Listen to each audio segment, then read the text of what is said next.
Ito na ang malamig na palasyo. Mula ngayon, dito ka natitira kasama ko. Pinakaayaw ko sa lahat ay ang batang iyakin. Kung iiyak ka, umiyak ka ng tahimik at huwag mo akong iistorbohin sa pagtulog. Ang liit-liit naman nito. Wow! Ang lawak naman ng lupang ito. Ano po, Tia, napakataba naman ng lupang ito. Ang itim-itim at nadudurog agad kapag piniga. Siguradong lalago ng maganda ang mga gulay kung magtatanim tayo rito. Ikaw, ipinatapon ka sa malamig na palasyo, hindi para magtanim. Alam mo ba kung anong klaseng lugar itong malamig na palasyo? Opo, alam ko, ito po yung lugar kung saan walang pumupunta, hindi ba? Eh bakit tuwang-tuwa ka pa? Tia, ang mga tao nga po ay ipinapatapon dito sa malamig na palasyo. Pero hindi naman po ipinapatapon ng mga gulay, di ba? Ano po bang kasalanan ng mga gulay para hindi sila lumaki ng maayos? Tia, parang may sira yata sa ulo ang prinsesang ito. Naku po, patay tayo dyan. Pinadalhan pa tayo ng baliw. Kamahalan, si Prinsesa Aneng.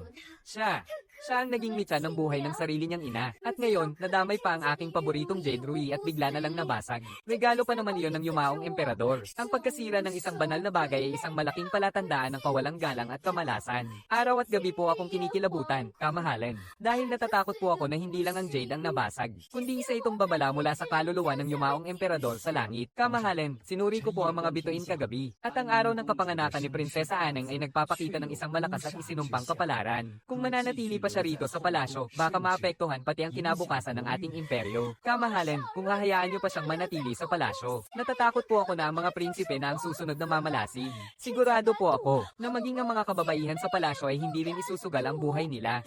Ano sa tingin mo, kapatid na Defei? Si Aneng ay isa lamang 6 na taong gulang na bata. Ang pagkabasag ng Jade Rui ay hindi naman siguradong may kinalaman sa kanya. At ang chismis na minalas dahil sa kanya ang sarili niyang ina ay isang malaking kahangalan. Mahal na Imperatress, lubos po akong humahanga sa inyong kabutihang loob. Pero daan-daang buhay ng mga tao dito sa palasyo ang nakasalalay. Sino po ang maglalakas loob na isugal yon? Kung may masamang mangyari, kaya po ba itong panagutan ng mahal na Imperatress? Tama na. Simula sa araw na ito, ililipat si Prinsesa Aneng sa malamig na palasyo. Walang sino man ang maaaring lumabas o pumasok ng walang pahintulot ko. Kung wala na kayong ibang sasabihin, maaari na kayong umalis bilang iyong amang emperador. Aning. Patawad, nabigo ang iyong ama sa ina mo. Nang pumanaw siya, hinawakan niya ang aking kamay at nagbili na alagaan kita. Pero hindi ko nagawa. Ngunit sa pag-upo ko sa tronong ito, bago ang lahat, ako ay isang emperador. May mga bagay na hindi ko mapigilan. At wala akong kapangyarihang pigilan ito. Mga kaibigang daga, kamusta kayo? Mula ngayon, magkapitbahay na tayo. Magtatanim ako ng mga gulay, kaya huwag niyong ninakawin at kakainin, maliwanag. Kung magpapakabait kayo, bibigyan ko kayo ng mga tirang dahon ng gulay. Teka, bakit kayo tumatakbo? Hindi pa nga ako tapos magsalita eh. Ang batang ito. Sadyang malakas lang ba ang loob o talagang tanga? Manang, gutom na po ako. Kailan po ba tayo kakain dito sa palasyong malamig? Isang beses lang sa isang araw ang rasyon tuwing umaga. Wala nang pagkain para ngayon, maghintay ka na lang bukas. HMM. Kung ganoon, hahanapin ko muna kung saan ang kusina. Nga pala, Manang, ano po ang pangalan nyo? Manang Kui. Ang ganda nyo po pala. Tigilan mo nga ang pambabala. Pumasok ka na sa loob. Huwag kang magpahiya dito sa labas. Manang Kui, ipagluluto po kita ng masarap bukas. Anong alam mong lutuin? Basta huwag mo lang susunugin ang kusina. Ayos na. Manang, mukhang nakakatuwa ang batang iyon ah.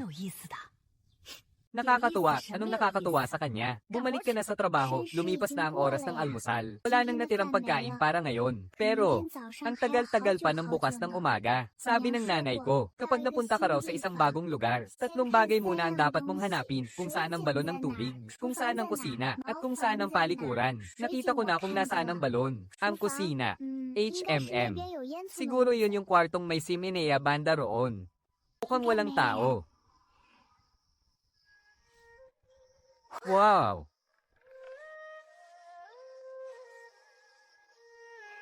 Pwede na. Mas maayos ng kaunti kaysa sa inaasahan ko. May lutuan at mga banga. Titingnan ko nga kung may nakatago pa ba sa loob nito. Mga kayamanan ko. Asin. Sabi ni inay, ang asin daw ang kaluluwa ng bawat lutuin. May bigas. May mga dahon ng gulay at saka. May tostadong taba pa, ang swerte.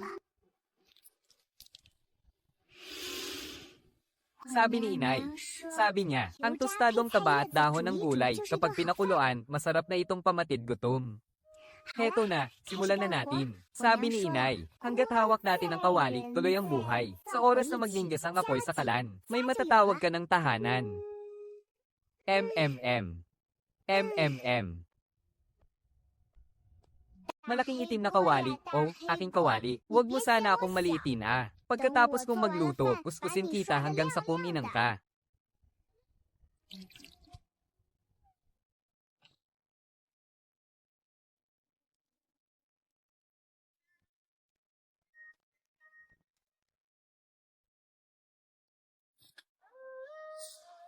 Tinuruan ako ni Inay kung paano gamitin itong pamparikit. Sabi niya, kailangan daw kalmado ka lang kapag nagpapabaga. Hindi dapat nagmamadali, hindi dapat natataranta. Ang apoy daw, parang isang maliit na sanggol. Kapag minadali mo, lalo lang siyang magtatago. May apoy na. Nag-apoy na, nag-apoy na. Munting apoy, napakabuti mo namang bata. Pipilas-pilasin ko ang mga dahon ng mas maliliit. Kailangan nating pakuluan ng dahan-dahan. Ang tostadong taba ang magbibigay ng bango. At ito namang luto ay turo mismo ni Inay. Kahit gaano pa kapayak ang pagkain, basta't may konting linamnam ng mantika, sasaya na ang ating mga sikmura. Sa amoy pa lang, nakakapagbigay na ng init.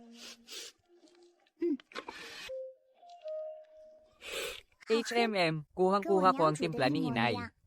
Inay, si Anong po mag-isang nagpaapoy at nagluto ngayon. Hindi po ako umiyak, kaya wag na po kayong mag-alala. Mahal na prinsesa, bakit? Bakit po ang aga ninyong nagising? Para magtanim ng gulay. Sabi kasi ni Inay, basta't may lupa ang isang tao, hindi siya mamamatay sa gutom. Prinsesa, sobrang tigas po ng lupang ito. May tatubo pa po kaya dyan. Oo naman. Tinuruan po ako ni Inay Sabi niya, kahit gaano pa daw tigas ang lupa, basta't magsipag ka lang sa pag-aalaga nito. Siguradong susuklian din ito ang paghihirap mo. Prinsesa, tinuruan din po pala kayo ng ina nyo na magtanim. Siguradong napakabuti niyang tao. Ano po? Oo. Siya ang pinakamabuti. Prinsesa, tutulungan ko na po kayo. Salamat, Kuya Xiao Shanzi. Nako, wawala po yun, walang anuman. Anong ginagawa ninyong dalawa? Manang, sabi po kasi ng prinsesa gusto raw niyang magtanim ng gulay. Diyan sa tuyot na lupang yan. Kahit may tumubo pang gulay dyan, paniguradong mapait yan. Saka, may mga buto ka ba na itatanim? Mayroon, mga buto ng pechay na iniwan sa akin ni Inay. May buto rin ng labanos at sibuyas na mura. Manang, anong gulay po ba ang gusto ninyong kainin? Itatanim ito ni Aning para sa inyo. Sa kakarampot na butong yan. Baka nga sa'yo lang sapat ang money dyan Isa pa, kung ngayon ka palang magtatanim. Aabutin pa ng 2 hanggang 3 buwan bago mamunga ang mga yan. Sa loob ng 2 hanggang 3 buwan na yun, anong kakainin mo? Hangin. Tama po kayo, Manang. Kaya kailangan muna nating humanap ng panimulang kapital para maitawid natin ang 3 buwan na ito. Panimulang ano?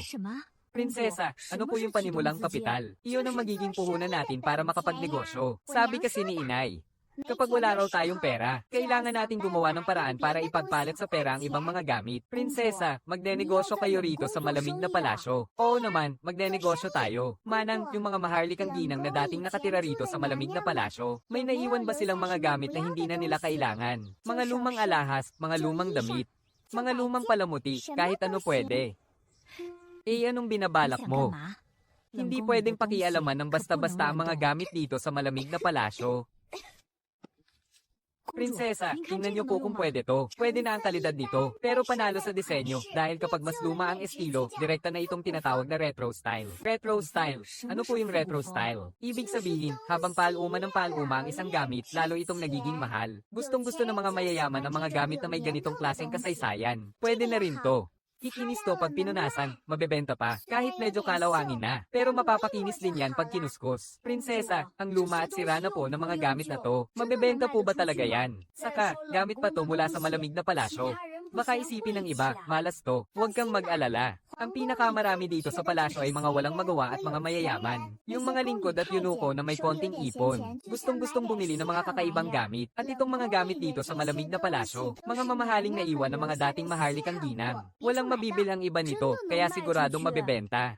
Siyempre, tinuruan yata ako ng ina ko kung paano magnegosyo. Sabi niya, sa pagdinegosyo, hindi mahalaga kung gaano kaganda ang tinda mo. Ang mahalaga, mapapaniwala mo ang iba na sulit itong bilhin. Magkano po ang benta nyo dito sa ipit sa buhok? Itong ipit sa buhok, 5 tail. 3 tail sa tansong salamin. 2 tail sa panyong kalahati pa lang ang berda. At itong sirang gamit na to, pag naayos, pwede pang magamit.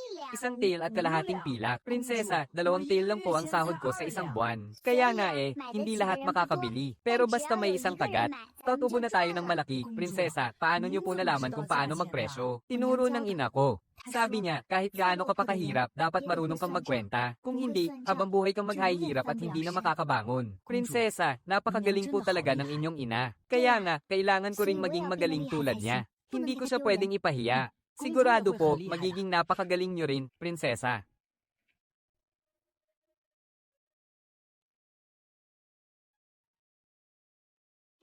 Ha? Bakit may nagtitinda dito sa malamig na palasyo? Kuya, halika, tingnan mo to. Mga dekalidad na gamit mula sa mga maharlikang ginang. Hindi mo mabibili sa labas. Teka, hindi ba't mga anti-gum gamit ito mula pa sa panahon ng dating emperador? Nakakita na ako ng ganito sa guro ko noon. Ang galing mo namang kumilatis, kuya. Gawang kamay yan at nag-iisa na lang sa buong mundo. Wala ka nang makikitang ganyan sa buong palasyo. Magkano yan? 5 tail. Medyo mahal naman yata ang 5 tail 2 tail lang ang sahod ko buwan-buwan. Kuya, isipin mo nga. Kapag iniuwi mo tong tinidor at niregalo sa nagugustuhan mong taga-silbi, pagkakita niya, maiisip niyang ang ganda ng panlasa mo. Sulit na ang 5 tail ng pilak kung makakakuha ka naman ng asawa. Ano ba yung sinasabi mo? Kung wala kang nagugustuhan, edi iregalo mo na lang sa nanay mo. Siguradong matutuwa si nanay mo kapag suot niya yan. Baka ihanap ka pa niya ng mapapangasawa. Sige na nga, bibilhin ko na.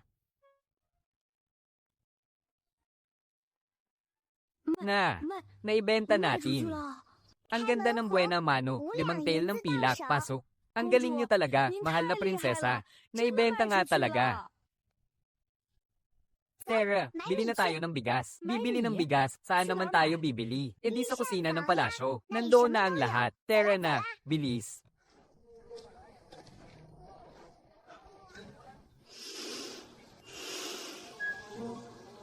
Mahal na prinsesa, bumalik na lang kaya tayo. Kapag may nakahuli sa atin, siguradong mapaparusahan tayo. Ang bango, naamoy mo ba yun?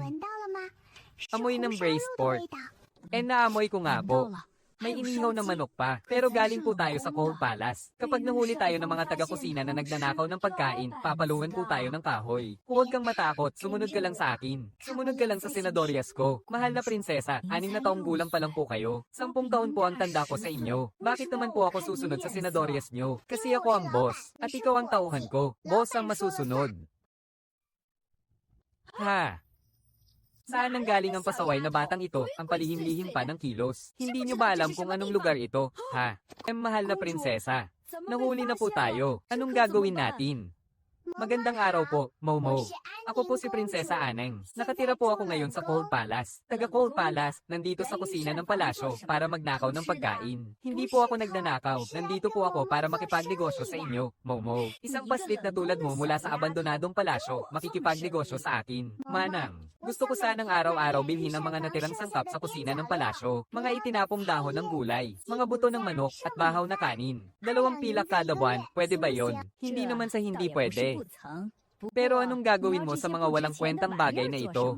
Pwedeng pampataba sa tanim, pakain sa manok o kaya iluluto. Sabi nga ng nanay ko, walang bagay na walang silbi. Mga kayamanan lang na naligay sa maling lugar. Ha ha ha. Ang galing mo talagang magsalita, bata ka. Nakakatuwa kang pagmasdan.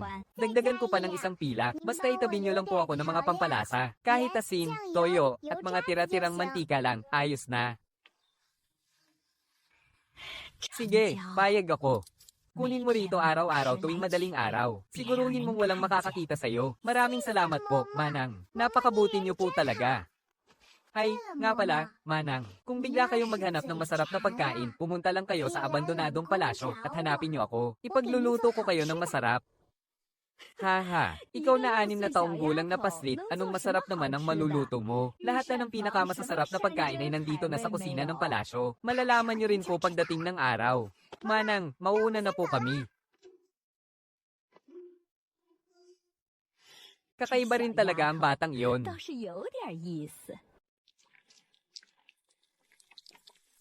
Kuya Shanzi, lakasan mo pa yung apoy. Ayun, tama. Ganyan nga. Prinsesa, ang kapal po ng usok. Tiisin mo lang ng konti, maluluto na ito. Sa mga bulok na dahon ng gulay na yan, at mga buto ng manok, ano namang masarap ang magagawa mo riyan. Basta ba huwag mong susunugin ang kusina natin, ayos na. Tiya, panoorin niyo na lang po ako.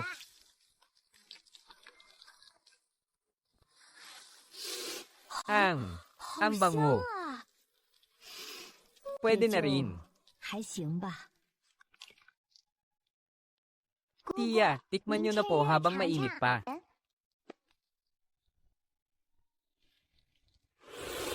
Ito, prinsesa. 公主， Mas masarap pa ito sa lugaw mula sa kusina ng palasyo. Paano mo to ginawa? Sikretong rekado po, pinakuluan kong maigi ang mga buto ng manok para lumabas ang linamnam. Matamis-tamis po ang mga dahon ng gulay. Tapos nilagyan ko ng chicharon para mas bumango. Mga simpleng sangkap lang po. Basta niluto ng may pagmamahal, siguradong masarap. Pahingi pa nga ng isang mangkok. Sige po, pupunuin ko po to para kay Tia Kui. Tia, di ba ang sabi mo kanina pwede na yung lasa? 还行嘛。 Bakit humihingi ka pa ng isa pang mangkok? Tumahimik ka nga dyan, kainin mo na lang yung lugaw mo. Opo, Tia Kui. Dinagdagan ko po ng mga sahog para sa inyo. Mas mabango ang lugaw na to. Ang nanay mo talaga ang nagturo sa iyong lutuin to, walang duda. Anning. Magaling talaga ang nanay mo noon. Ngayon, mas lalo pa siyang gumaling. Prinsesa Aining, nasaan na yung sinasabi mong masarap na pagkain nung nakaraan? Tikman niyo po ito manang, yung niluto ko ngayon, may buto ng hita ng manok kaya mas malinamnam. Di paano mo to 怎 ginawa? 么做的？ Kahit ang kusina ng palasyo, hindi kayang tapatan ang lasang to. Sikretong rekado po yan. Hindi ko po pwedeng ibunyag kahit kanino. Pero kung nagustuhan niyo po, manang, ipagtatabi ko kayo ng isang mangkok araw-araw. Napakagalante mo naman yata, batang to. May gusto ka bang hingin sa akin? Hehe, manang, ipagtabi niyo naman po ako ng mga magagandang sangkap. Hita ng manok, buto ng baboy, at harina po para may pandagdag akong putahe bago matapos ang taon. Sige, payag ako. Mula ngayon, palihim kitang ipagtatabi ng mga magagandang sangkap mula sa kusina ng palasyo. Pero huwag na huwag mo tong ipagsasabi kahit kanino, ha? Buhay natin ang nakasalalay dito. Huwag po kayong mag-alala, manang. Tikom po ang bibig nitong si Aning. Hinding-hindi ko po to ipagsasabi. Prinsesa Aning, mayroon pa ba nitong lugaw na may gulay at manok bukas? Opo, basta pumunta po kayo rito araw-araw, tiyak na meron. Sige, dadalhan kita ng 2 pang hita ng manok bukas. Salamat po, manang. Paalam po, manang.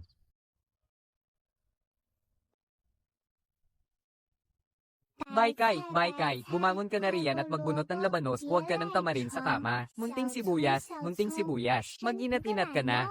Mahal na prinsesa, kaninang umaga pa po kayo nakikipag-usap sa putik. Baka po nahihilo na kayo sa gutom. SHH. Kuya Shanzi, pakinggan mo. Wala naman po akong naririnig, Iyon nga, walang tunog. Tama lang na tahimik. Sabi ng ina ko, kapag nag-uugat ang mga buto sa ilalim, tahimik lang daw sila. Kasalukuyan silang nag-iipon ng lakas ngayon. Hindi natin sila pwedeng istorbohin. Talaga po bang tatubo sila? 3 araw na po kasi. Wala man lang paggalaw dyan sa lupa. Kuya Shanzi. Kapag 3 araw kang hindi kumain, siguradong manghihina ka sa gutom. Ang mga buto sa ilalim ng lupa ay kailangan ding mabusog at makainom ng sapat bago sila sumilip pataas. Kahapon, palihim ko silang kinantahan. Nangako sila sa akin na tatubo na sila sa loob ng 1 o 2 araw. Nangako po talaga. Oo, ang kinanta ko nga ay munting labanos, bilis, lumaki ka. Tinuro yun sa akin ng ina ko. Gusto mo rin bang kumanta? Malakas kasi ang boses mo. Baka kapag kumanta ka ng isa, katumbas na yon ng 3 kanta ko. Nako, hindi po. Igigib ko na lang po kayo ng tubig. Ha ha ha ha ha ha ha. Mga munting gulay, kailangan nyo ng bilisan ng paglaki nyo, ha? Hinihintay ko na kayong anihin. Dahan-dahan lang sa paglaki, walang minamadali. Kapag sapat na ang nasagap nyong araw at tubig, lakasan nyo ang pagtubo nyo. Kayong lahat ay magagandang punla. Mahal na prinsesa, magiging malaking repolyo po ba ito balang araw? Oo naman, tingnan mo ang mga dahon niya, bilog na bilog at matataba. Siguradong lalaki siyang dambuhala balang araw. Kung gayon, bibigyan ko siya ng pangalan. Tatawagin ko siyang Matipunong Gulay. Matipunong Gulay. Ha ha ha ha. Sige, napakagandang pangalan yan. Sige, ang isang ito ay si Matipunong Gulay. At iyan naman si Pulang Labanos. At iyong nandoon ay si Singkit na Munting Sibuyas. Singkit na Munting Sibuyas. Anong klaseng pangalan yon? Kasi, payat siyang lumaki. At nakasingkit ang mga mata habang patagong tumutubo. Mas sablay pa palang magpangalan ng prinsesa kaysa sa akin. Ha ha ha ha. Tara na. Kuya Shanzi. Tara, ihanap natin ng masarap na patabasin ng matipuno. Mahal na prinsesa, kumakain din ba ng masarap ang mga gulay? Ano namang kinakain nila? Kahapon, humingi ako kay Momo Jao ng isang maliit na balot ng abo ng kahoy. Ihahalo ko to sa tubig tapos ididilig sa kanila. Siguradong lalaki ng napakataba ng mga gulay natin. Ang tawag dito, espesyal na pakain. Matipunong gulay, pulang labanos, lumaki kayo ng maayos ha. Kakantahan ko pa kayo mamayang gabi.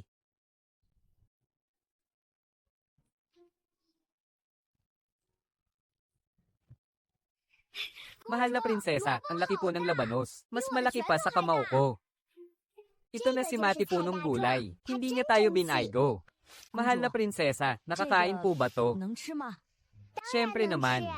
Tatere natin ang mga dahon ng labanos, haluan ng chicharon, at lutuin bilang torta. Sa sobrang bango, iiyak sa takam ang pusa ng kapitbahay. Talaga, mas mabango pa kaysa sa mga kakanin sa kusinang imperial. Tara, punta na tayo sa kusina ngayon para subukan.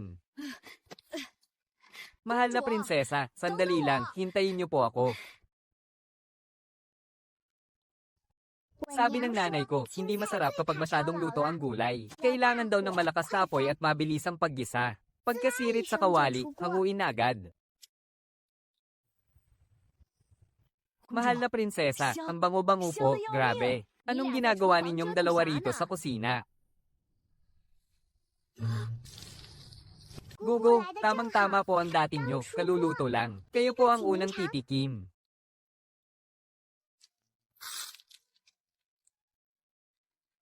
Pwede na rin. Kaso, medyo kulang sa taba.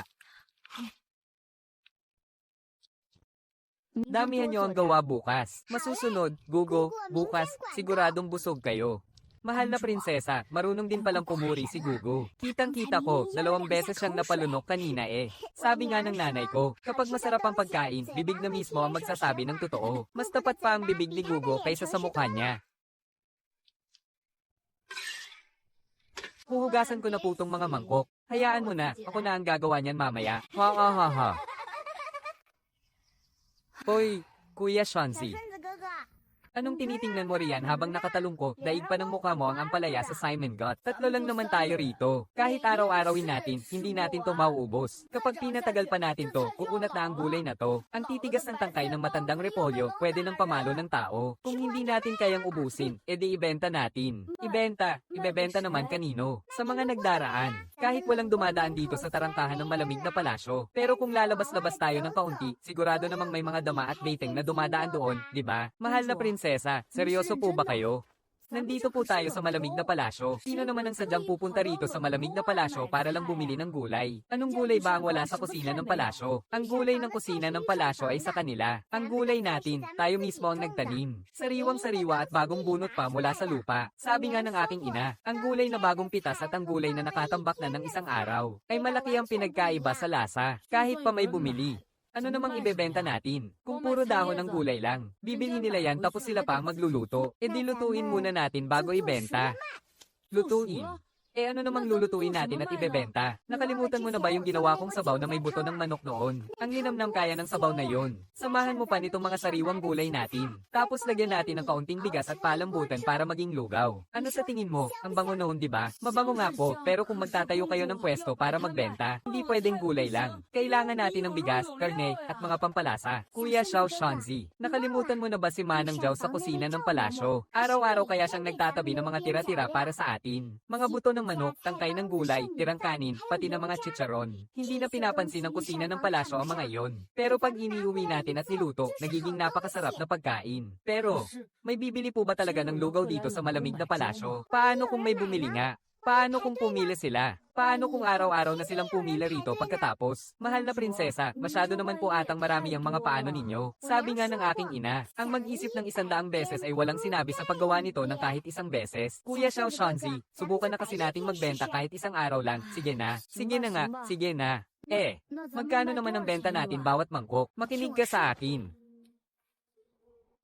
Ganito ang gagawin natin. Unang hakbang.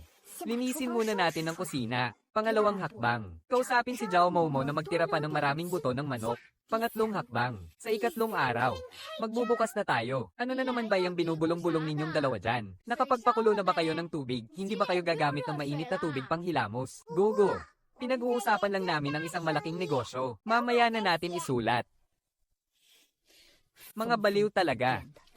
Hayaan mo na nga sila. Halika, pangako ha. Ang ating kainan dito sa Cold Palace. Bubuksan na bukas. Pangako, bubuksan na bukas.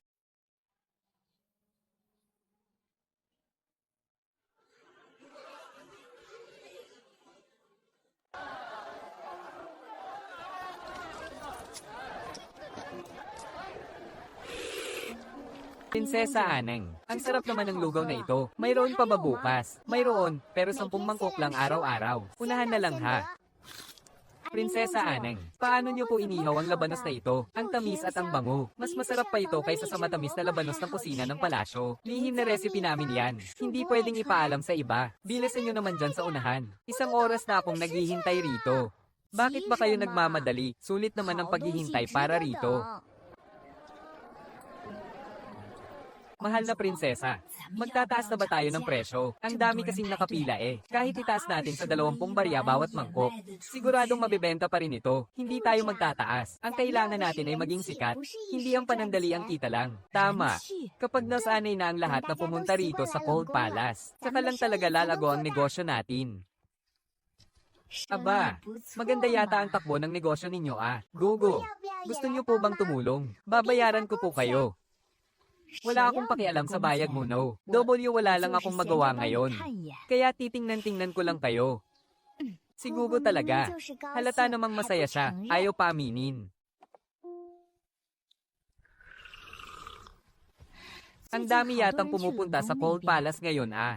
Sabi nila nagtayo raw ng bilihan ng pagkain si Prinsesa Aneng sa may pintuan. Napakasarap daw po. Maraming mga taga-silbi at yunuko ang pumipila para bumili. Kahit si Manang Jao mula sa kusina ng palasyo ay pabalik-balik doon. Sigurado ka bang si Aneng yon? 6 na taong gulang pa lang siya. Itinapon siya sa malamig na palasyo nang walang iyak at reklamo. Tapos ngayon ay nagnenegosyo pa. Opo. At balita ko po, nagtanim pa siya ng mga gulay sa bakuran ng malamig na palasyo. Nag-alaga rin ng ilang manok. Napakasigla po ng pamumuhay niya roon. Nakakatuwa talaga ang batang ito. Tayo na, gusto ko siyang makita. Kamahalin, hindi po maganda ang lugar na iyon. Hindi po kayo dapat pumunta roon, baka kung ano ang sabihin ng iba. Kahit hindi ko sariling dugo at laman si Aneng. Isa pa rin siyang prinsesa, hindi siya isang preso. Masama bang bisitahin ng isang ina ang sarili niyang anak? Bihisan niyo ako. Masusunod po. Aneng, anong klaseng bata ka ba talaga? Ha ha ha. Masusunog na ang lugaw. Dumating na ang mahal na reyna. Mabuhay ang mahal na reyna.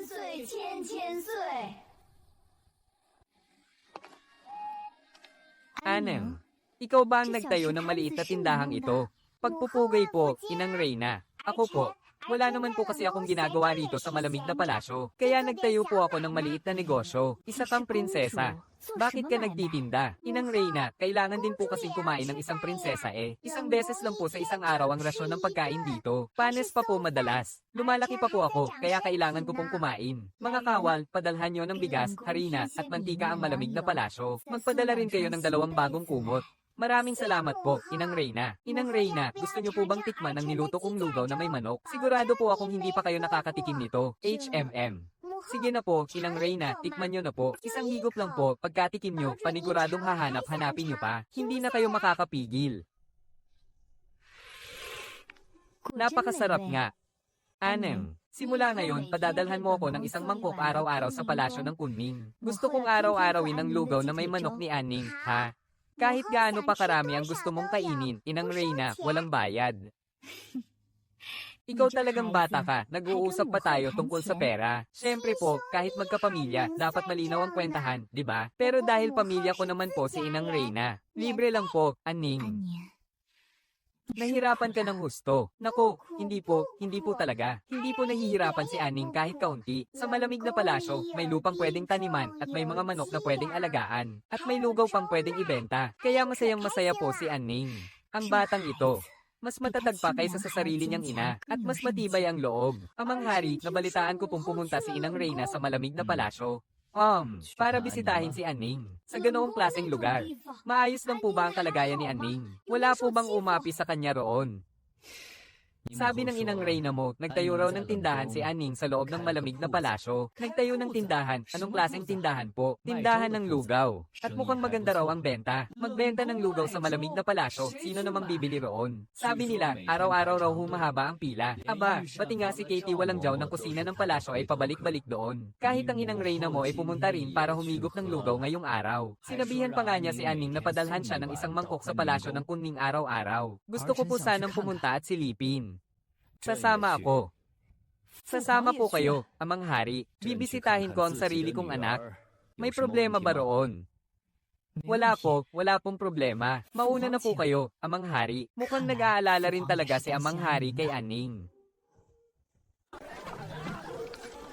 Ito ba talaga ang malamig na palasyo? Ang natatandaan ko, dati ay halos wala man lang ni isang anino ng tao rito. Lugaw na may manok, inihaw na labanos, tinapay na may sibuyas, dahon. Ha? Amang Hari, Kuya Prinsipe, nagbibigay pugay po sa kamahalan. Aning. Aba, hindi maliit ang negosyo mo rito. Sinuwerte lang po sa suporta ng lahat. Gusto po ba ninyong tikman ng lugaw namin na may hita ng manok? Limitado lang po ito at isa na lang ang natitira. Sige, isang mangkok. Ama, tikman niyo po itong niluto kong lugaw. Ama, kamusta po ang lasa? Masarap po ba? Aneng. Kanino mo ba natutunan ang paglulutong ito? Kay ina po. Nakalimutan niyo na po ba, Ama? Dati po siyang tumutulong magluto sa kusina ng palasyo. Napakasarap po niyang magluto. Ang ina mo ay talagang may angking galing. Sayang lang. At hindi ko siya napangalagaan. Ama, sinabi rin po sa akin ni ina, kahit saan man daw po tayo mapadpad, kailangan nating patuloy na mabuhay ng maayos at kumain ng mabuti. Tama ang iyong ina. Aneng. Nagpakahirap ka ba? Hindi po. Kuya, gusto mo rin ba ng isang mangkok? Libre ko na. Sino? Sinong may sabing kailangan ko ng libre mo? May pera ako. Sige na, halika na. Tikman mo na kasi. Kuya, hindi na kita pagbabayaran. Ale, isa pang ang mangkok. Sige, heto na.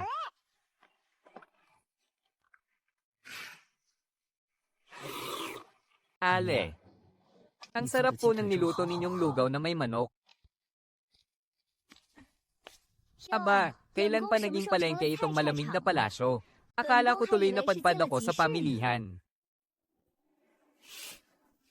Pagpupugay po, mahal na consort de. Nandito rin po ba kayo para humigop ng lugaw ni Aneng? Sino namang may gustong humigop ng lugaw mo? Ang lugar na ito ay kulungan para sa mga nagkasalang asawa ng hari. Hindi ito lugar para magtinda ka. Ano bang tingin mo sa palasyo? Pero, kakaalis lang po rito ni Ama, nakadalawang mangkok pa nga po siya. Ano, pumunta rito ang mahal na hari?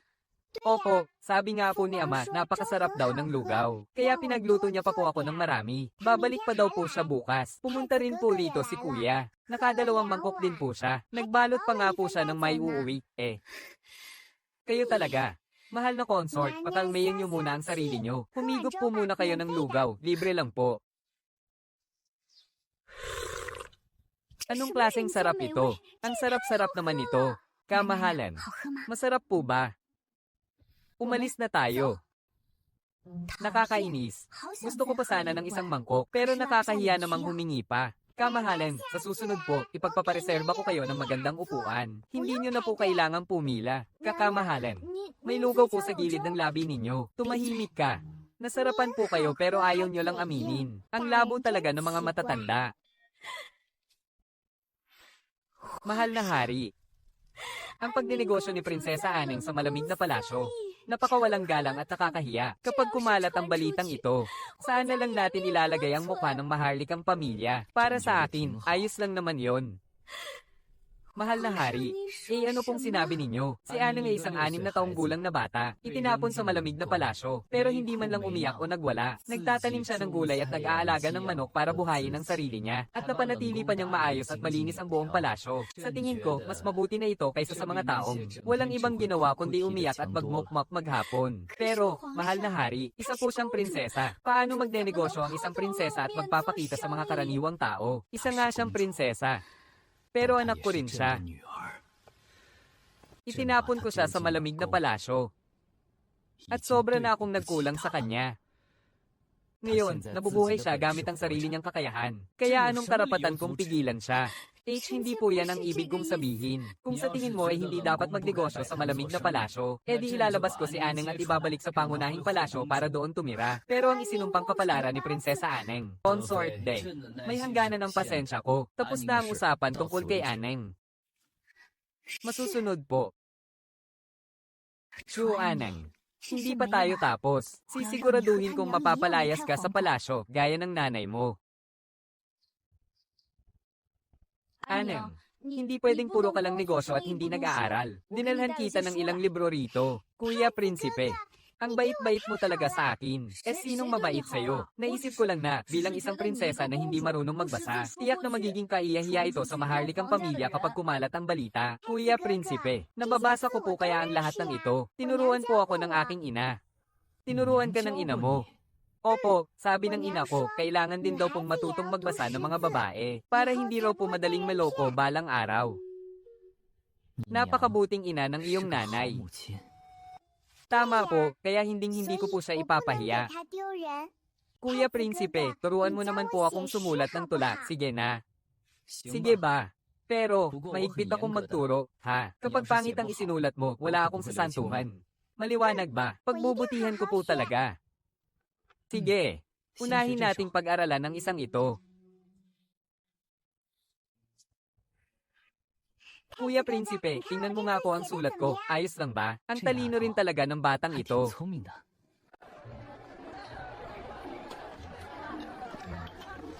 Aba, pati ang mga matataas na tao pumupunta na sa malamig na palasyo para lang kumain. Hindi mo pa ba nababalitaan? Ang kainan ni Prinsesa Aneng ay ang pinakasikat at dinadayong pasyalan ngayon sa buong palasyo. Balita ko nga, pati raw ang mahal na hari at reyna madalas nang pumunta sa malamig na palasyo. Biruin mo, nagawa niyang baguhin ng ganito ang lugar na iyon. Hindi talaga basta-basta ang prinsesang iyan. Lumakad ka. Imbestigahan mo para sa akin. Kung may kababalaghan ba sa nilugaw ng batang iyan. Alamin mo kung may hinalo siyang kadugaan dyan. Masusunod po, pupunta na po ako ngayon din. Shuan, hindi ako naniniwalang lagi ka na lang suswertehin. Ate, anong hinahanap mo rito? Gusto mo bang tulungan kitang maghanap? Mahal na prinsesa, ako po, wala po akong. Ipinadala ka ba rito ni mahal na Ginang De? Para tingnan kung anong masarap na sangkap ang inihalo ko sa lugaw ko. Patawarin niyo po ako, mahal na prinsesa. Sumusunod lang po ako sa utos. Maawa po kayo, mahal na prinsesa. Huwag kang matakot, huwag kang matakot. Hindi naman ako galit sa'yo. Halika rito, higop ka muna ng isang mangkok ng lugaw. Huwag nating sayangin. Pagbalik mo, ate, pakisabi kay mahal na Ginang De. Walang sikretong sangkap ang lugaw ko. Puso lang talaga. Gumamit ng magagandang sangkap at iluto ng may pagmamahal. Kaya natural na masarap. Walang shortcut dito. Mahal na prinsesa, hindi niyo po ba ako paparusahan? Bakit naman kita paparusahan? Wala ka namang ginawang masama. Kainin mo na yang lugaw. Hindi na yan masarap kapag lumamig. Ang sarap. Napakabuti niyo po talaga, mahal na prinsesa. Hindi naman sa napakabuti ko, pero sigurado akong hindi ako masamang tao. Sige na, umalis ka na. Baka mainip pa ang mahal na consort kakahintay sa'yo. Maraming salamat po sa inyong kabaitan, mahal na prinsesa. Aalis na po ako. Mahal na prinsesa, hahayaan nyo na lang ba siyang makaalis ng ganoon-ganoon lang? Paano po kung gumawa na naman ng gulo si Consort De? Kung matalino siya, hindi na siya babalik. Pero kung susubok pa rin siya, may naisip na akong paraan para dyan. Anong paraan po? Sikreto, hindi ko pwedeng sabihin sa'yo. Wala po. Wala po akong alam, kamahalan. Kung gayo'y maghintay na lang tayo sa magiging resulta ng investigasyon. Makakaalis ka na. Patay, lagot na talaga ako. Katapusan ko na. Baka malaman ng kamahalan na ako ang may pakana ng lahat ng ito. Kamahalan, nakabalik na po sa palasyo si Prinsesa Aneng. Nag-utos na rin po akong linisin at ihanda ang palasyo ng Ferong. Hinihintay na lang pong lumipat doon ang mahal na prinsesa. Maraming salamat sa iyong pag-aasikaso, mahal na Imperatress. Aneng, nandito na ang iyong ama para sunduin ka pauwi. Mahal na prinsesa, aalis na po kayo. Ang malamig na palasyong ito. Muli na namang babalat ang kalungkutan at katahimikan dito. Tiya, sumama na po kayo sa amin. Nabalitaan kong napakalaki raw ng kusina sa palasyo ng Ferong. Kailangan ko pa rin po ang tulong nyo para pamahalaan ang kusina doon. Sino namang may sabing sasama ako sa'yo? Ako ang punong Katie, wala ng malamig na palasyo. Anong iisipin nila kung bigla na lang akong aalis? Sige na po, sumama na kayo. Tia, kapag hindi po kayo sumama, sinong tutulong sa akin na magbantay ng apoy sa niluluto natin? Palagi kasing sinusunog ni na Xiaoshu at ikaapat na kuya ang pagkain. Prinsesa, isang beses ko lang naman nasunog yan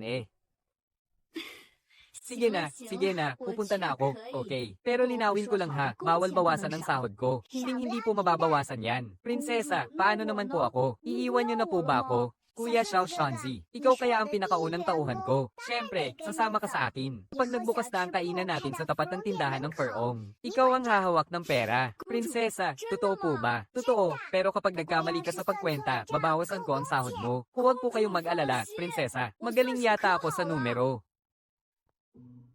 Aneng, bumagabi na, oras na para umalis. Salamat sa iyo, malamig na palasyo. Tinuruan mo ako na kahit sa pinakamahirap na lugar, pwedeng mamukadkad ang bulaklak.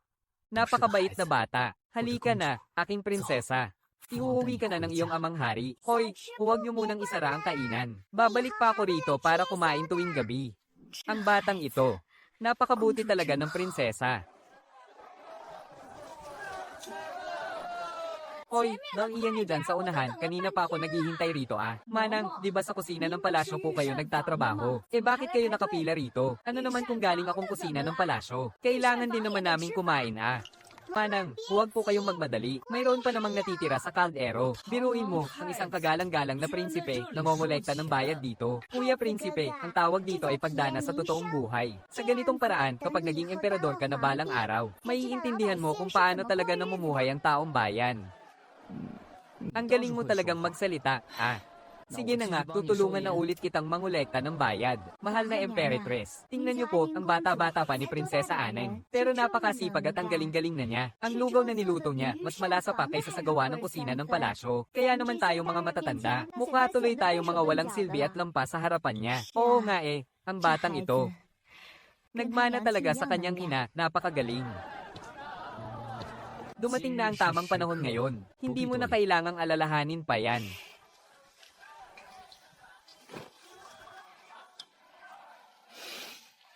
Noong ipinatapo natin siya noon sa malamig na palasyo, akala ko, yun na ang katapusan niya. Hindi siya naging tulad ng inaalala mo. Lumaki siya na tulad ng pinapangarap ng kanyang ina para sa kanya. Saan man siya mapunta, nagagawa niyang maging isang liwanag.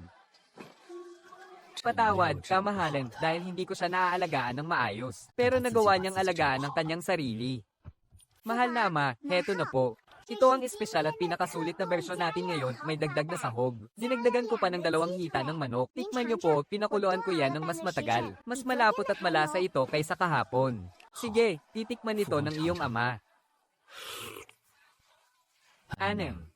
Ano ba ang gusto mong gawin pagdating ng araw? Gusto ko pong magtayo ng mga kainan sa buong bansa para matikman ng lahat ang masarap kong lugaw. Aba, ang batang ito, napakalaki ng pangarap. Sabi po kasi ng aking ina, dapat may pangarap ang isang tao. Paano kung bigla itong matupad, hindi ba? Ha, tama, ha. Suportado ka ng iyong ama. Isang mangkok ng lugaw na may hita ng manok, 2 pritong tinapay na may sibuyas, at isang order ng malinamnam na paa ng manok. 42 barya po lahat. Hoy, huwag kayong magtulakan sa likod. Isa-isa lang ang pila. Ate, mas pinakuluan pa ng matagal ang lugaw ngayon. Mas malapot na ito, tikman mo. Mga binibini, sandali lang po Maluluto na po ang mga tinapay. Oo nga, mas masarap ang lugaw na ito kaysa dati. Prinsesa Aneng, binago niyo po ba ulit ang inyong timpla? Sikreto. Aneng, kulang na ang masa para sa mga tinapay. Mag-utos ka agad ng kukuha ng mga sangkap sa kusina ng palasyo. Tia, huwag po kayong mag-alala. Sinabihan ko na si Zhao Wenmo na magtabi ng marami, papunta na yun dito. Ikaw talagang bata ka, naisip mo na ang lahat. Oh, mahal na prinsesa. Tingnan niyo po, may paparating. Sino po yun? Yan ang anak na babae ng vice-ministro ng pananalapi na si Ginoong Shen. Si Shen Rui, balita ko siya raw ang kasama sa pag-aaral ng mahal na prinsipe. Mananatili muna ako sa palasyo ng ilang araw. Ang yabang-yabang niya pa naman palagi. Ikaw pala si Prinsesa Aneng. Yung nagtitinda roon sa malamig na palasyo. Opo, Ate, gusto niyo po ba ng lugaw? Napakasarap po ng lugaw namin na may hita ng manok ngayon. Hindi ako kumakain ng mga pagkain sa tabi-tabi. Eh ano, bakit ganyan ka makipag-usap sa aming prinsesa? Tama naman po si ate. Totoo namang hindi kasing linis ng mga sikat na kainan ng mga tinda sa tabi-tabi. Pero ate, ang mga mangkok at chopstick po namin ay hinugasan ng mabuti sa kumukulong tubig. At ang mga sangkap ay mismong si Aya Jau pa mula sa kusina ng palasyo ang namili. Gusto niyo po bang tingnan muna? Ayos lang po kahit hindi kayo bumili. Ganyan na ang pagkakasalita ko sa'yo. Pero hindi ka man lang nagalit. Bakit naman po ako magagalit? May punto naman po kayo, ate. Pero sabi po ng nanay ko, ang sarap ng pagkain ay hindi lang sa lugar na susukat, kundi sa pusong ibinuhos para lutuin ito. Kung hindi po kayo naniniwala, ate, pwede po kayong bumalik kapag may oras kayo para patunayan. Iba yata ang batang ito sa inasahan ko. Kung ganoon, bigyan mo ako ng isang mangkok. Pero kapag hindi masarap, hindi ako magbabayad. Sige po, kapag hindi masarap, libre na. Walang bayad kapag hindi masarap. Ate, kamusta po ang lasa ng lugaw? Pwede na rin. HMM. Sarap na sarap naman siya. Ayaw lang aminin. Huwag mo nang suklian. Babalik ulit ako bukas.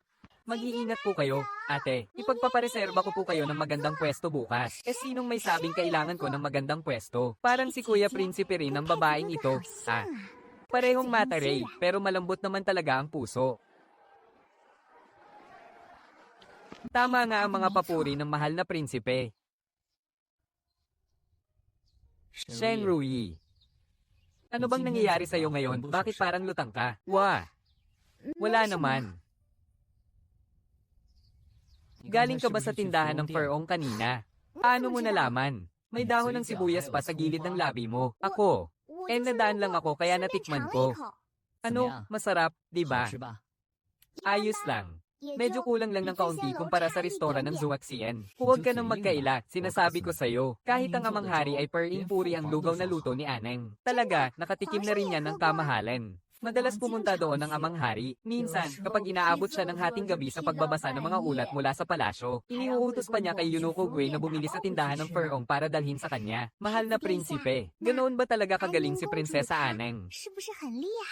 Siya, 6 na taong gulang pa lang siya nang itapon siya sa malamig na palasyo. Hindi siya umiyak, hindi rin nagwala. Mag-isa siyang nagtanim ng mga gulay at nag-alaga ng mga manok. Ginawa niyang pinakamasayang lugar sa buong palasyo ang malamig na palasyo. Ano sa tingin mo? Magaling siya, hindi ba? Bukas.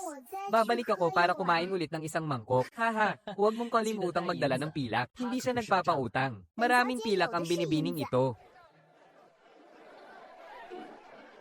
Ate Rui, dito, ipinagtabi kita ng upuan. Isang mangkok ng lugaw na may hita ng manok at 2 tinapay na may sibuyas. Sige ba, nagluto rin ako ng espesyal na nilagang itlog ngayon, gusto mong tikman? Sige, bigyan mo ako ng isa. Ate Rui, bakit ka pumasok sa palasyo bilang isang kasamang mag-aral? Sabi ng ama ko, para daw lumawak ang pananaw ko sa mundo. Oh, gusto mo ba rito sa palasyo, ate? Ayos lang. Medyo nakakabagot nga lang minsan. Kung ganoon, araw-araw ka na lang pumunta rito para makipaglaro sa akin. Tuturuan kitang magluto ng lugaw. Tuturuan mo talaga ako. Siyempre naman, sabi ng ina ko, ang mga magagandang bagay dapat ibinabahagi. Walang kwenta kung ipagdadamot mo lang yan. Kay kung ganoon. Sige, turuan mo ako. Pero, hindi kita tatawaging guro. Hindi mo na ako kailangang tawaging guro. Aneng na lang ang itawag mo sa akin. Salamat, Aneng. Walang anuman.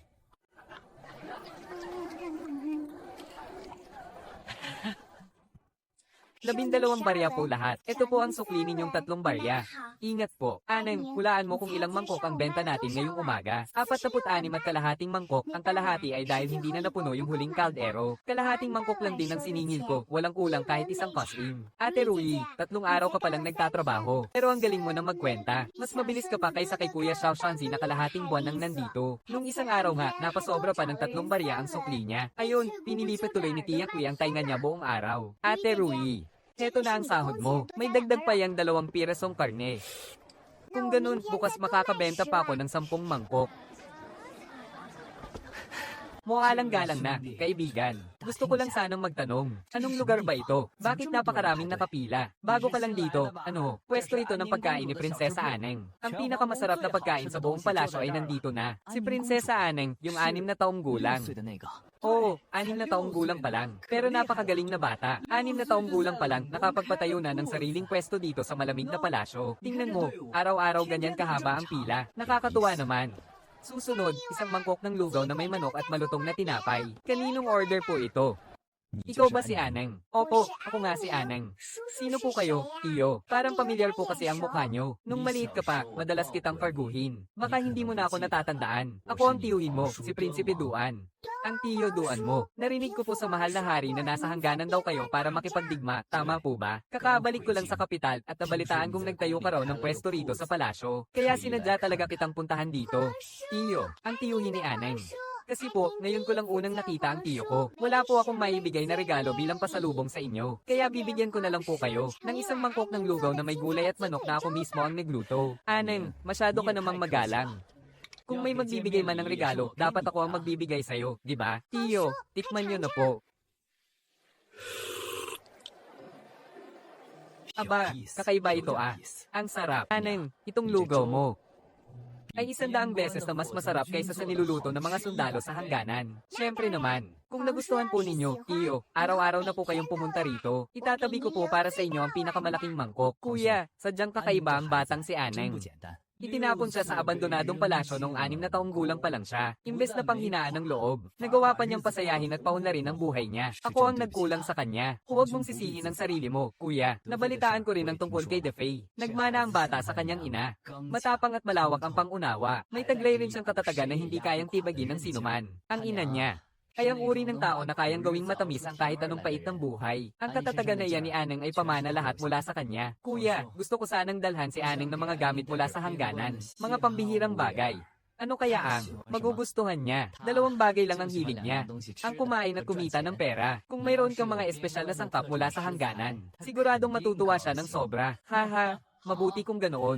Magpapautos akong magpadala rito ng pinatuyong karne ng tupa mula sa hangganan. At ilang kabuteng gubat. Napakamaasikaso mo naman bilang isang tiyo. Pamangkin ko yata yon. Paano hindi ko siya aasikasuhin? Aneng, tingnan mo oh. Pinatuyong karne ng tupa at mga kabuteng gubat. Mga espesyal na pampalasa pa ito mula sa hangganan. Wow. Tiyo, ngayon ko lang po nakita ang mga ito. Mga espesyal na produkto yan ng hangganan. Hindi yan mabibili rito sa kabisera. Tingnan mo kung magagamit mo sa pagluluto. Ate Rui, tingnan mo ang karneng ito. Ang linis-linis. At parang bato sa tigas. Ang kabuting ito naman ay kulot at kulubat parang maliliit na tainga. Sabi ng nanay ko, kapag may bago kang nakita, kailangan mo muna silang kaibiganin. Hahawakan mo ng dahan-dahan. Aamuyin, para malaman mo kung ano ang ugali nila. Karneng kasing tigas ng bato. Mga kabuteng parang maliliit na tainga. Maging masarap kaya ang mga ito. Malalaman lang natin kapag sinubukan. Sabi nga ng nanay ko, ang pagluluto ay parang panghuhula. Kahit magkamali ka ng hula, hindi ka lugi. Kahit paano, alam mo na hindi uubra ang paraang iyon. Sa susunod, ibahin mo naman ang diskarte at subukan ulit. Mahal na tiyo, Ate Rui, maghintay lang po kayo sa sabaw.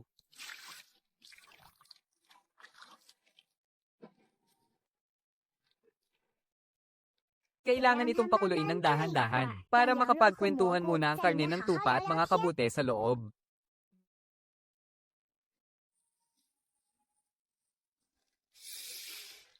Ang bango.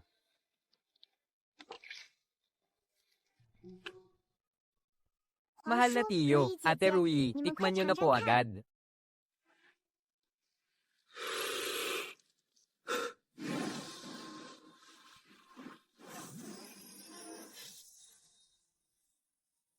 Aneng, mas masarap pa ang sabaw na ito kaysa sa sabaw ng tupa doon sa hangganan. Paano mo nagawa ito? Ang pinatuyong karne ng tupa ay kailangang ibabad muna ng 2 oras para lumabas ang alat nito. Tapos, palalambutin gamit ang mahinang apoy. Hindi dapat inilalagay agad ang mga ligaw na kabute sa simula pa lang. Kailangang hintayin lumambat ang karne bago ito ihalo. Sa ganitong paraan, hindi masyadong aalat ang sabaw. At ang sarap ng kabute ay manunuot hanggang sa loob ng karne. Pahingi pa nga ng isang mangkok. Aneng, ang mga sabaw ng tupa na natikman ko noon sa palasyo ay puro lutong-luto at durog-durog na sa isang palayok. Wala man lang binatbat sa bango ng luto mo. Itong kabute, pagkagat ko, may kakaibang lasa na hindi ko maipaliwanag. Parang simoy ng hangin sa kabundukan. Talagang ipinanganak ka para maging isang magaling na kusinira. Bata ka, mahigit 10 taon na ako sa hangganan. Pero wala pa akong nakitang gumamit ng pinatuyong karne ng tupa para gumawa ng ganito kasarap na sabaw. Mahal na tiyo, hindi lang po pagiging kusinira ang gusto ko. Gusto kong magtayo ng mga tindahan sa buong bansa. Aba, ang taas ng pangarap mo. Suportado ka ng tiyo mo. Total, maluwag ang oras ko nitong mga susunod na araw. Isasama kita sa labas ng palasyo para mamasyal. Titingnan natin ang mga sikat na kainan sa kabisera para makita mo kung paano nila pinapatakbo ang kanilang mga negosyo. Napakabait niyo po talaga, mahal na tiyo. Kung gayon, sasama na po ako bukas. Pero uubusin ko muna ang natitirang sabaw ngayon.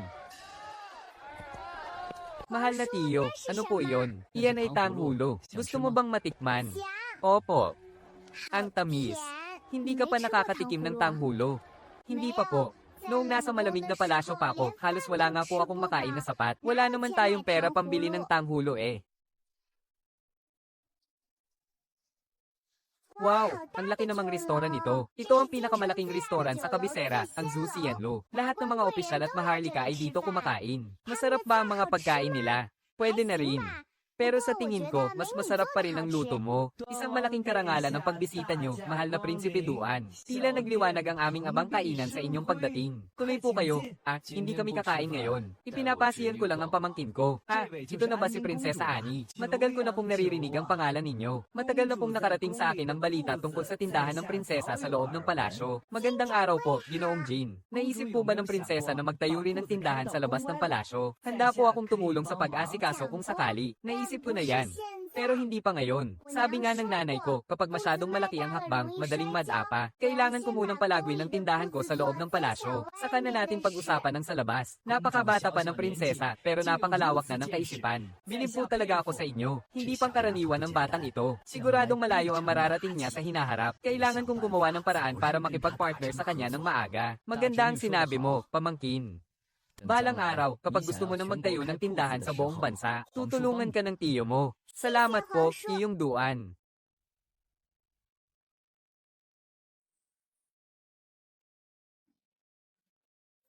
Aning, gabi na bakit gising ka pa?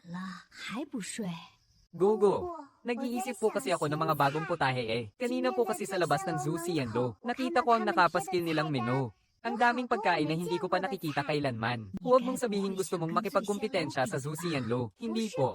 Gusto ko pong matuto sa kanila. Sabi po kasi ni nanay, kung gusto mong gumawa ng masarap na pagkain, kailangan mong patuloy na matuto. Prinsesa, 6 na taong gulang pa lang po kayo, huwag nyo namang pagurin ang sarili nyo. Hindi po ba kayo napapagod? Alam ko na. Gagamitin ko ang mga ligaw na kabute na dala ni Tiyong Duan. Tapos pakukuluan ko ito kasama ng mga buto ng manok para maging sabaw. Tapos lalagyan ko ng pansit. Tatawagin ko itong pansit na may kabute at hinimay na manok. Susubukan ko itong lutuin bukas. Diyos ko, batang ito, puro pagkain na lang ang laman ng isip mo.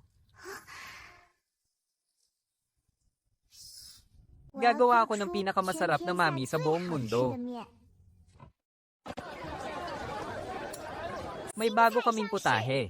Maming may kabute at hinimay na manok. Ang sabaw nito ay pinakuluan gamit ang mga ligaw na kabute mula sa hangganan. Limitado lang sa 20 mangkok. Paunahan na lang po. Pagbilhan mo ako ng isang mangkok, mayroon akong 10 barya. Huwag kayong magtulakan. Huwag magtulakan. Mabibigyan ng lahat. Huwag kayong mag-alala.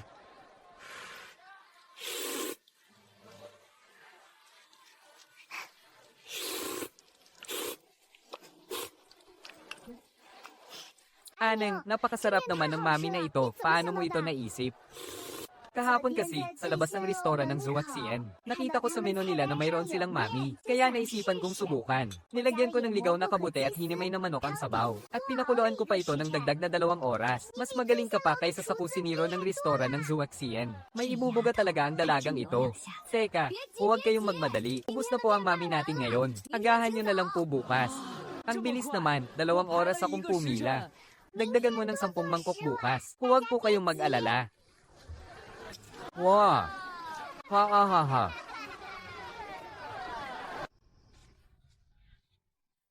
Mahal na prinsesa.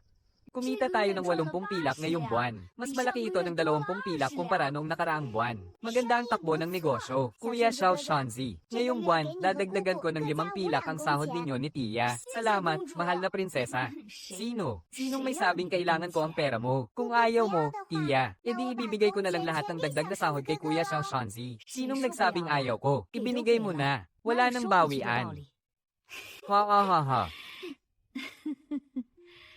Noon, nung nasa palasyo ng mga itinakwil ka pa, hindi ko kailanman inakala na darating tayo sa araw na ito. Iya, sabi ng ina ko, hanggat hindi sumusuko ang isang tao, gaganda rin ang takbo ng buhay.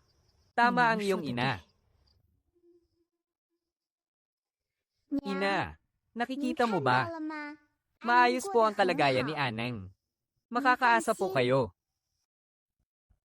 Papasok na ang mahal na consort room. Nagbibigay-pugay po ako, mahal na hari. Maaari ka nang tumayo, Prinsesa Aneng. Titingnan ko kung hanggang saan ang galing mo. Ayos lang po, kamahalan. Naparito lang ako para magmasid.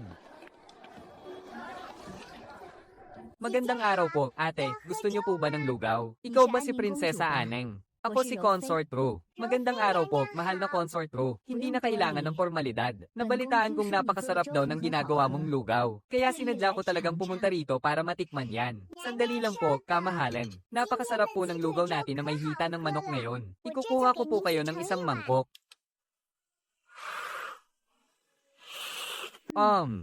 Masarap nga talaga. Prinsesa Aneng. Babalik na lang ako sa ibang araw. Sige po. Mag-iingat po kayo, kamahalan. Masarap nga ang lugaw, pero malapit na. Wala nang maglalakas loob na kainin pa yan. Teka, ang amoy na to. Anong problema, Tia? May pampadumi ang mangkok na to. Ano? Sinong gumawa nito?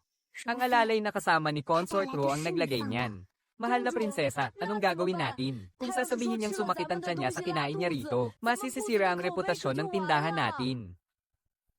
Huwag kayong mag-alala. Dahil naghahanap siya ng gulo sa akin, gagamitin ko ang sarili niyang patibong laban sa kanya. Aneng, anong balak mong gawin? Tia, tulungan niyo po akong maghanda ng ilang gamit bukas.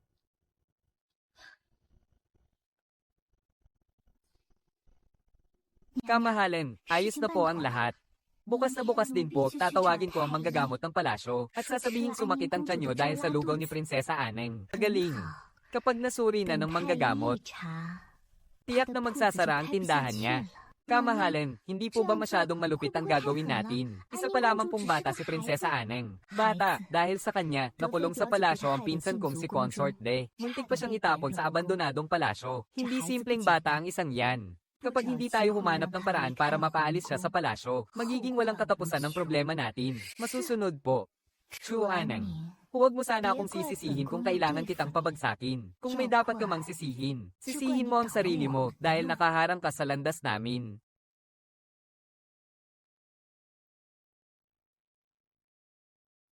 Aray!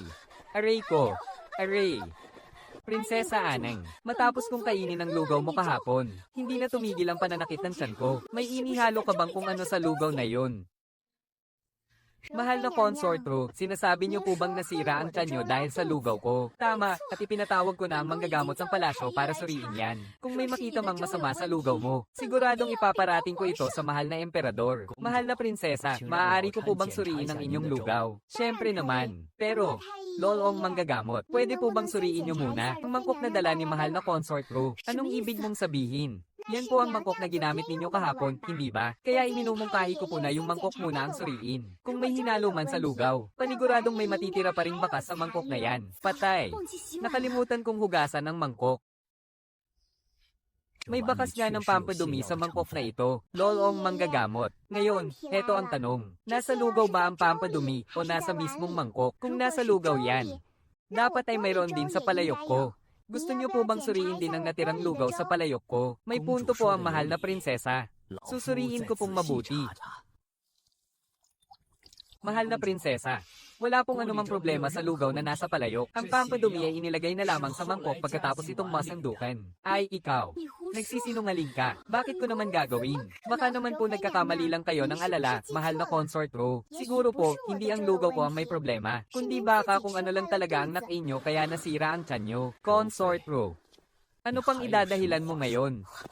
Mahal na emperador, pinagbibintangan lang po ako, wala po akong ginawa. Nalaman na ng mga manggagamot ang totoo. May idadahilan ka pa ba? Kamahalan. Wala na po akong masasabi.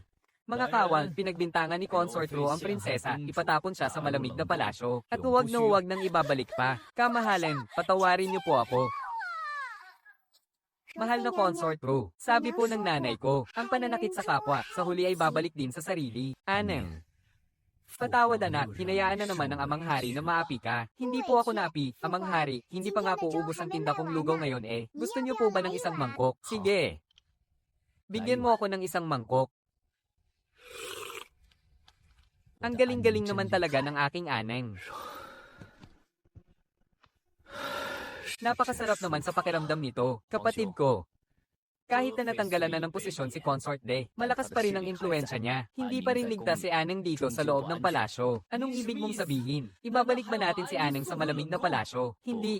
Ang ibig kong sabihin ay palabasin si Aneng sa palasyo. Palabasin ng palasyo. Masigla ang buhay sa kabisera. At magaling sa negosyo si Aneng. Hayaan natin siyang magtayo ng tindahan sa labas para makalayo siya sa mga gulo rito sa palasyo at para marami pa siyang matutunan. Ako na ang bahalang magbantay sa kanya sa labas. Hindi maaari, 6 na taong gulang pa lang si Aneng. Paano ko siya hahayaang mag-isa sa labas? Hindi naman siya mag-iisa. Sasama sa kanya sina Tia Kui at Xiao Shanzi. Tsaka, nandito naman akong tiyuhin niya.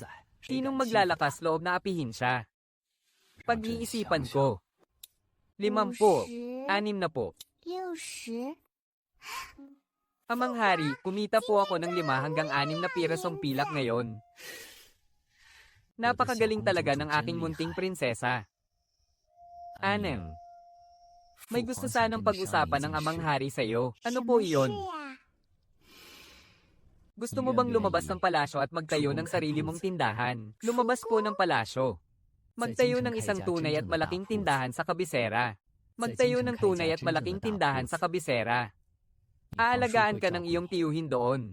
Siyempre, kung ayaw mong umalis, maaari ka namang manatili rito sa palasyo. Ama, sabi po ng aking ina noon, kapag lumaki na ang isang batang agila, kailangan itong umalis ng pugad para matutong lumipad. Ibig sabihin ba nito ay pumapayag ka? Opo, pero kailangan niyo pong mangako sa akin ng isang bagay, Ama. Dapat po ay madalas niyo akong dadalawin. Huwag niyo po akong kakalimutan, ah. Aba, oo naman. Hihihi.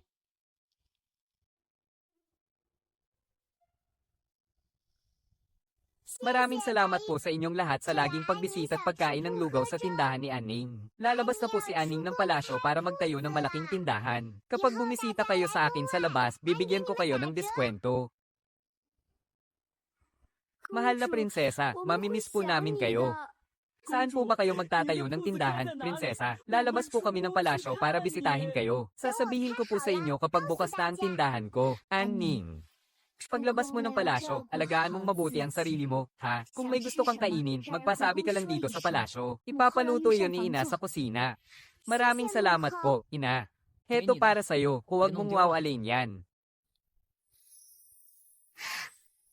Kuyang prinsipe, iyan ang pinsel na sinasabi mo nung nakaraan. Hindi ba't sinabi mong gusto mong matutong magsulat? Gamitin mo yan. Kapag magaling ka na, ipakita mo sa akin ang mga isinulat mo. Opo, gagalingan ko po ang pagsusulat. Heto, ang naipon kong baon. Di ba sabi mo magtatayo ka ng tindahan? Ituring mong puhunan ko yan. Kapag kumita ka na ng malaki, bigyan mo ako ng parte, ha? Sige ba, si Ate Rui ang pinakamalaking mamumuhunan ko. Haha, Sarah na, ilalabas na kita ng palasyo. Paalam po sa inyong lahat. Mamimiss ko rin po kayo. Aning. Ipinagmamalaki ka ng iyong ama.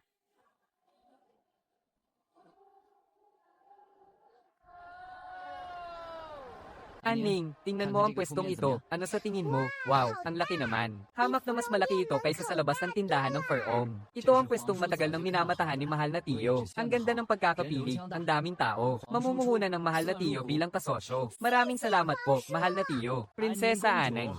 Nabalitaan ko po na lumabas kayo ng palasyo para magtayo ng tindahan. Binabati ko po kayo. Magandang araw, Ginoong Jean. Mula ngayon, magkapitbahay na tayo. Sana'y magtulungan po tayo. Napakabait niyo naman po, prinsesa. Siya nga po pala, mayroon sana akong munting pakiusap. Ano po yun? Gusto ko po sanang makipagsosyo sa inyo. Ang espesyal na lugaw nyo na may gulay at hita ng manok, pwede po ba natin itong ibenta sa Zusian Restaurant? Hahatiin po natin ng 50-50 ang kita. Ginoong Jean, payag akong makipagsosyo, pero hindi 50-50. Akin ang recipe, kaya 70% ang akin. Ha, 70%, sabi ng inay ko, ang magagandang bagay ay may katapat na magandang halaga. Kung masyadong malaki para sa inyo, Ginoong Jean, huwag na lang nating ituloy. Ha ha ha, napakatapang niyo talaga, prinsesa. 70% kung 70%, payag na ako. Kung ganun, usapan na yan ah, pangako. Sige, pangako.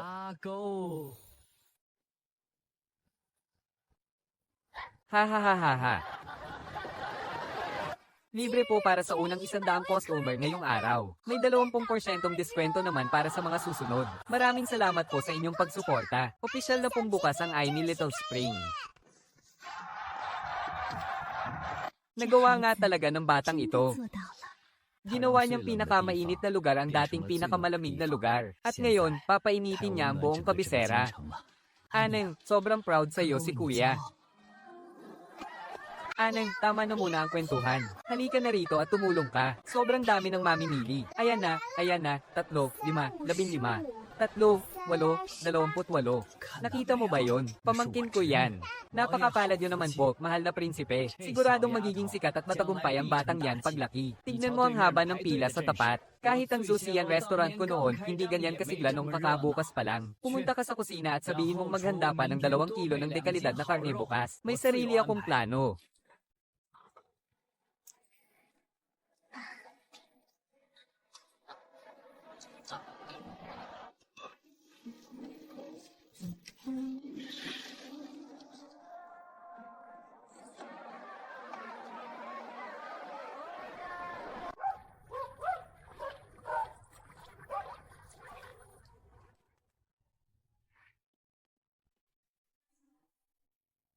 Kuya, bakit ka nandito?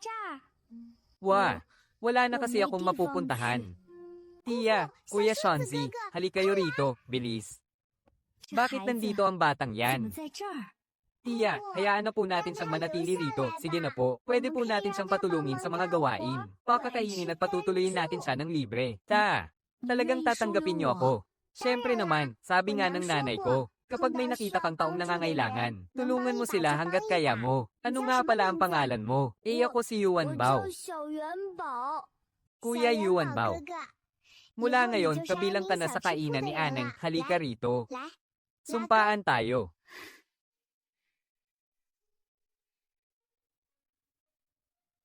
Salamat. Maraming salamat po, mahal na prinsesa. Huwag mo na akong tawaging prinsesa. Aneng na lang. Tara, ipagluluto kita ng mainit na pansit.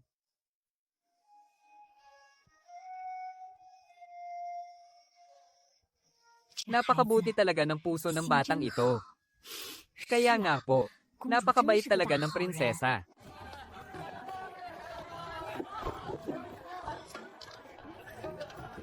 Mga suki, tuloy po kayo sa loob. Ubus na po ang lugaw na may manok natin ngayon. Pero mayroon pa po tayong pansit na may kabute at pritong tinapay na may sibuyas. Ang bibo naman ng batang to. Mas masipag pa kaysa sa anak ko sa bahay. Aba, syempre, si Ate Aneng po yata ang nagturo sa akin. Aneng, magaling nga itong batang sinasabi mo. Mas maasahan pa kaysa sa mga utusan ko sa bahay. Syempre naman, magaling yata akong kumilatis. Dati, pag-alagala lang siya sa kalye at walang nag-aalaga. Ngayon, mas malinis pa siyang maghugas ng pinggan kaysa kay Kuya Ganzi. Heto na po ang tinapay para sa mesa numero 3. Sinong umorder nito? Aneng. Doon po ang timog ng bayan. Mga simpleng mamamayan ang nakatira dyan. Iyon naman po ang Hilaga. Mga opisyal at maharlika naman ang nakatira roon. Tiyo, ang mga tao po ba sa timog at Hilaga? Magkaiba ba ang mga kinakain nila? Siyempre, Mahilig sa magagarang handaan ng mga nasa hilaga, habang mga praktikal at sulit na pagkain naman ang hanap ng mga nasa timog. Kung ganoon, pwede rin tayong magtayo ng sangay natin sa timog. Magbenta ng mura at masarap na lugaw at pansit. Oo, para makakain din ng mga ordinaryong tao. Magbubukas ng bagong sangay. 6 na taong gulang ka pa lang pero naisip mo na agad magpatayo ng ibang sangay. Tiyo, sabi po ng nanay ko, kapag magnenegosyo, dapat lakihan. Kailangan po nating ipatikim sa mas maraming tao ang masasarap na pagkain. Hindi lang po puro pera ng mga mayayaman ang dapat kikitain. Ikaw talagang bata ka. Mas malayo pa ang pananaw mo kaysa sa tiyo mo. Aneng, tutulungan ka ni ate. Tutulungan kita. Pwede akong pumunta sa pwesto sa timog ng bayan. Sige, kapag nakaipon na tayo ng sapat na pera, magtatayo na tayo ng bagong pwesto doon sa timog. Mahal na prinsesa, heto po ang kasunduan natin.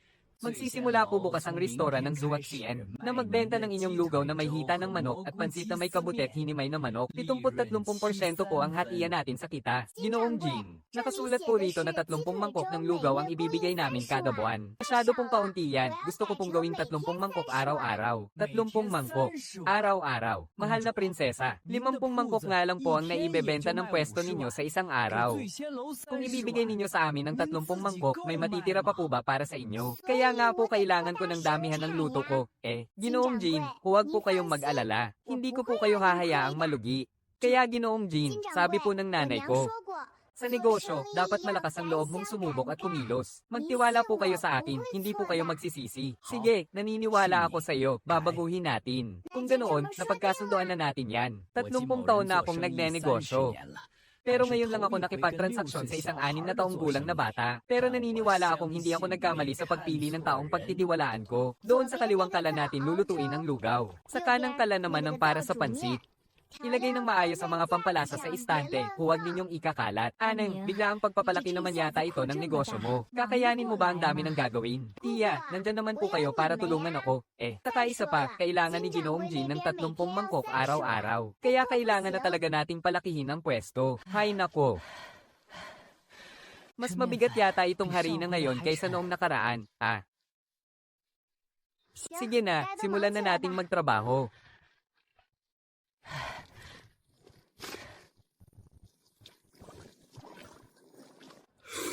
Ang sarap naman ito. Mas masarap ng 10 beses itong lugaw na may hita ng manok kaysa sa mga dating lugaw sa Zuaxenlo.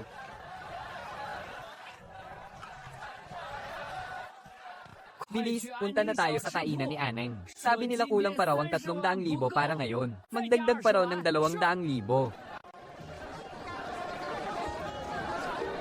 Pumili lang po ng maayos ang lahat. Huwag kayong mag-alala, marami pang lugaw ngayon. May pansit pa po. Aneng, pwede bang kumuha ka pa ng mas maraming tauhan? Mamamatay na yata ako sa pagod. Ate Rui, hindi ba sabi mo namuhunan ka rito?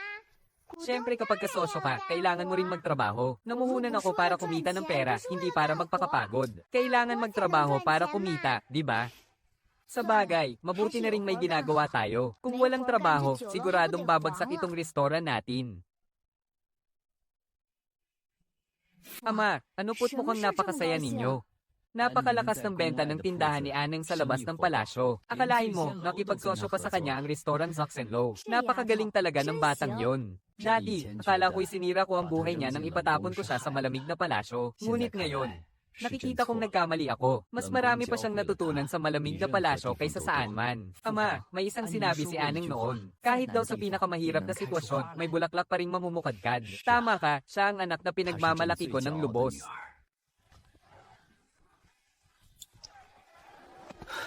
Prinsipe Jing, anong ginagawa ninyo rito? Nabalitaan kong may isang 6 na taong gulang na prinsesa rito sa Chu, na nagtayo ng tindahan sa loob ng malamig na palasyo. At ngayon, nagtayo pa siya sa labas. Naintriga ako kaya naisipan kong dumaan. Tiyo, unang beses niyo po rito.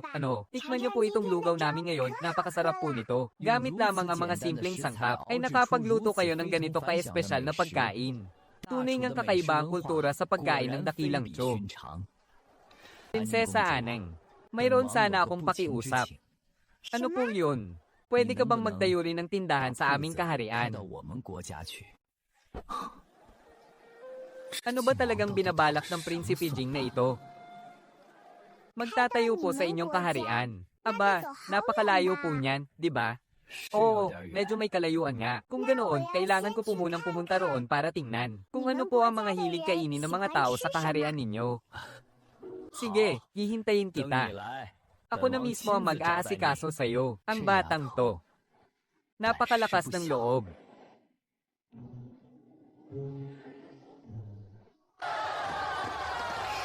Isang taon na simula nang magbukas ang munting kainan ni Aneng. Maraming salamat po, mahal na tiyo. Salamat po, Tia Kui. Salamat sa iyo, Shanzi. Maraming salamat po sa inyong lahat, Prinsesa Aneng. Bilang kinatawan ng aking kaharian, formal kitang inaanyayahan na bumisita at magmasid sa aming lupain. Pumapayag ako, pero may isa akong kondisyon. Anong kondisyon? Isasama ko ang buong grupo ko. At saka, gusto kong magpatayo ng isang paaralan sa pagluluto sa inyong kaharian para turuan ng mga bata roon na magluto. Sabi nga ng nanay ko, mas mabuting turuan silang mangisda kaysa bigyan lang sila ng isda. Hindi pwedeng puro kita lang ang isipin ko. Kailangan ko ring turuan ng kasanayan ng iba para kahit dumating ang isang araw na wala na ako, kaya pa rin nilang buhayin ang sarili nila. Aneng. Tama, napakaganda ng sinabi mo. Suportado ka ni Kuya, Aneng. Ang batang ito, napakalawak pa rin talaga ng pangunawa. Lalo siyang nagmamana sa ina niya. Prinsesa Aneng, hinahangaan ko ang iyong kabutihang loob at lawak ng pananaw. Kung gayon, napagkasundoan na natin ito. Bukas ang aming kaharian para sa iyo kahit kailan mo gusto. Maraming salamat po, talagang pagbubutihin ko. Gusto kong ang lahat ng tao sa buong mundo ay makatikim ng napakasarap na lugaw.